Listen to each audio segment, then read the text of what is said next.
Hello, and welcome back to Bay Brothers. Today, I want to talk about the new Fantastic Four movie, and more importantly, why I haven't watched it. Now, here's the thing my brother, the other half of this channel, did go see it, and told me it was decent. To be totally honest, I almost did go too. I really wanted to, I was excited. I went back and forth a few times asking myself, should I go? But in the end, I didn't. And it wasn't because I thought the movie was going to be bad. It wasn't because I didn't like the overall casting. I didn't go because of principle, because of what they did with Silver Surfer. First, let's back up.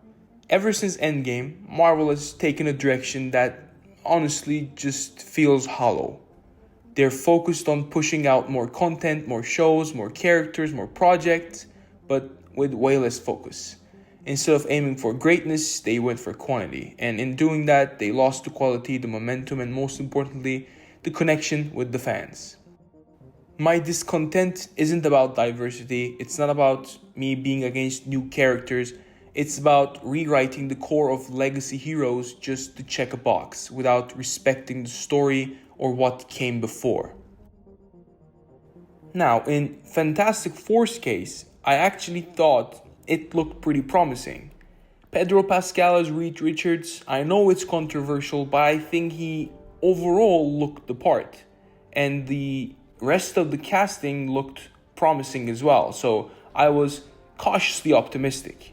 But then came the announcement of Silver Surfer, one of the most iconic and tragic characters in Marvel history. And she was going to be Shalabal? Look, I've seen the defense. Shalabal has been the Silver Surfer in the comics before. But here's the thing. Marvel has tens of thousands of comic books. There's 1,000,000 pages of story. And only 5 or 6 of them include Silver Surfer as Shalabal in an obscure alternate reality.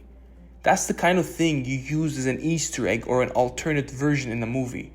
Not the main theatrical debut of Silver Surfer in live-action MCU. And what makes it worse, they didn't even give her a new arc. They gave her Norrin Radd's story, exactly beat for beat.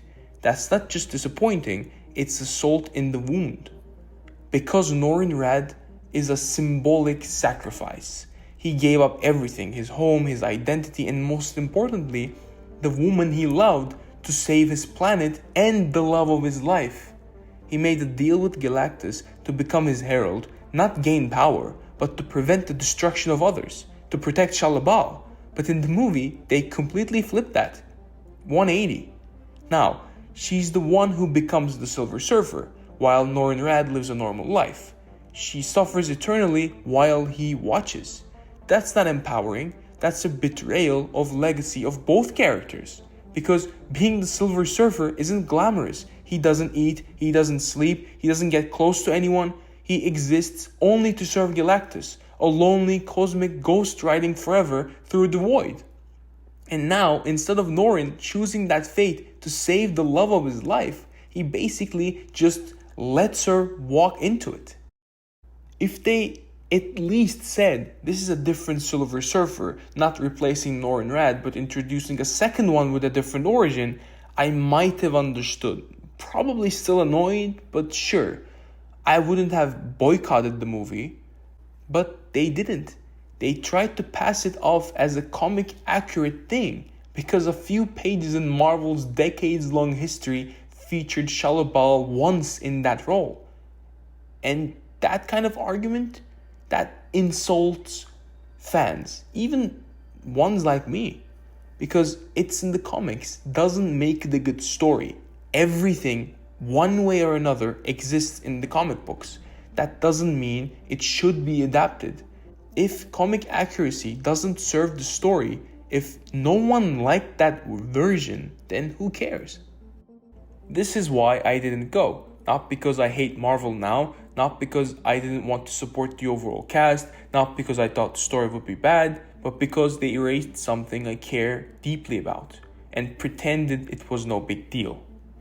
This was a decision I made based on principle, and as much as I wanted to see the movie, I couldn't support something that ignored and rewrote what makes Silver Surfer special. Hey, I'm gonna interrupt you for a second and give you my thoughts about the topic. I had so much to say about this, but I wanted to wait after the movie was released to make sure. I watched the movie.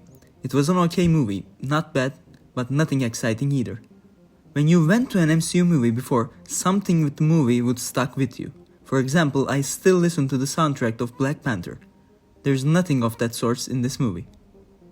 The major problem I have with the movie is also Silver Surfer. What was the point of making Silver Surfer a woman in this movie? There wasn't. When you make such a big decision, you have to make a point. The story that they use is Norrin's. Galactus comes to devour Zenla, and Shalabal sacrifices herself to save her planet, and she comes to Earth to herald the coming of Galactus. Then changes her mind and helps the Fantastic Four defeat Galactus. This is the story of Norrin Radd, beat for beat, in the coming of Galactus storyline. If you're using the exact story of Norrin, why change it to Shalabal? Some people say it's okay to change it because it's a different universe. Then why not change everyone's gender? Why not make Invisible Woman a guy? Sounds stupid, right? Why didn't they make Spider-Man a woman when he entered the MCU? It was a different universe from the previous adaptations. Why didn't they try something new? And when you talk about these things, you're immediately banned sexist. I just want to see my favorite characters portrayed as they are in the comics. I would have reacted the same way if they made Black Panther a white guy, or turned Jean Grey into a male character. If they want to add female characters, there are a lot of great female characters in the comics. They don't have to change beloved male characters. They can use Rogue, Spider-Woman, Mockingbird, Emma Frost, Storm, Magic, Psylocke, Black Cat, Elektra, Tigra, the list goes on. You heard from my brother. He watched the movie and honestly said it wasn't bad. Critics and the audiences seem to agree that this is one of the better Marvel projects recently, but still, the box office is kind of flat. Not a flop, but definitely not the hit they thought it was going to be. This was meant to be Marvel's big title before Avengers Doomsday. It was supposed to build hype again. Instead, it's just another above average project that didn't move the needle. 10 years ago, this movie, exactly this movie, would have printed money. Now, it might barely break even. That's the reality Marvel created with 5-6 years of disjointed content and ignoring their core fans. Look, everyone has their reason for not showing up to Marvel movies anymore. Mine, in this case, was Silver Surfer. For someone else, it may be Pedro Pascal. Maybe it's just superhero fatigue that they keep talking about. Maybe it's just not caring anymore. But that's the thing. People used to look for reasons to go to a Marvel movie. Now, they look for reasons to skip them. That shift from an unstoppable excitement to indifference is what happens when you stop listening to your fans, choose empty trends, and put out more content than care. That is why I haven't watched the Fantastic Four: First Steps. If you've seen the movie and feel differently, tell me in the comments. If you skipped it for the same reason I did, I want to hear that too. Let's talk about it. Now, thanks for watching, and I'll see you next time. B-Bros out.